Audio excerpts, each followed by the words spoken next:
ညီမငယ်နဲ့ဒီပွဲပြီးတော့ပြီးဆုံးမှဖြစ်ပါတယ်ကျွန်တော်အမပဲခေါ်ပါကျမနဲ့ကျမသားမလိုက်ဘူးလား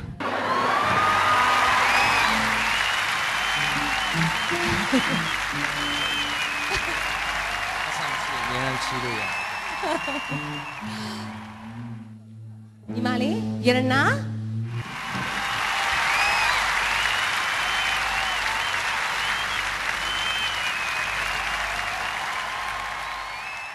အဲ့ချင်လေးကတော့မရဲ့တီးဆရာဦးလေးလွင်ရေးဆက်ပေးတဲ့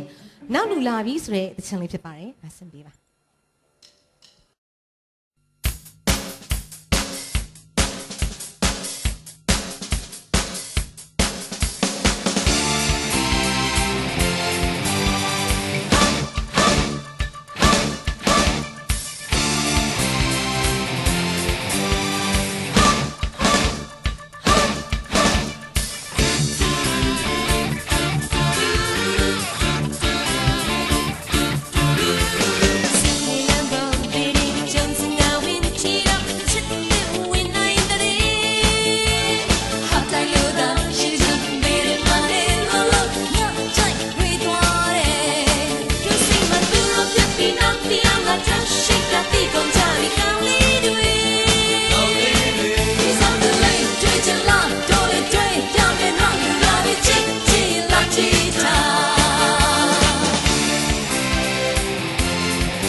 ညီမလေးရတနာလည်းကျေးဇူးအများကြီးတင်ပါတယ်